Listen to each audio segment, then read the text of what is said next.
Mana qaranglar, ko'rib turganinglardek nima o'tsanglar hammasi kusar.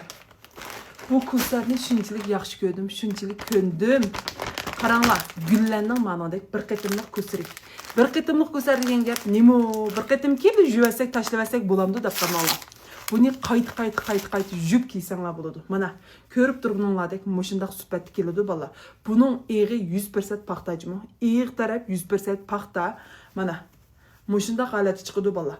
Bu gerçi bir qitimliq yetsishing degan bilan buni bir necha qator kegil bo'ldi. Bo'libmi? Odat vaqtlarimizda uningdan boshqa odatimiz o'tib ketgan bo'ladi hamda ba'zan bo'lib qizlarimizning ashta bu qoldi. Shunday vaqtida qo'limizni suvoq sanmayli deb o'zimizni aygan vaqtlarda mush bir qitimliq ko'sani kiysak bo'ldi. Yana birisi komandirovkalarga chiqqanda.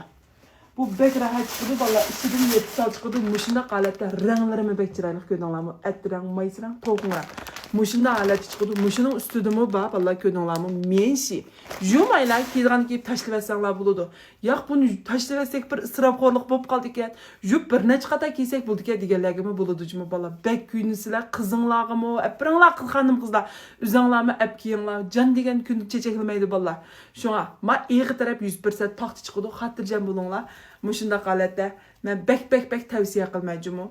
XL, 3XL, 4XL'ga chiqdi bolalar. Xotirjam edinglar. Qolgancha boda xonim qizlar ap kiysanglar bo'ldi. Ser qarg'a esvatdim.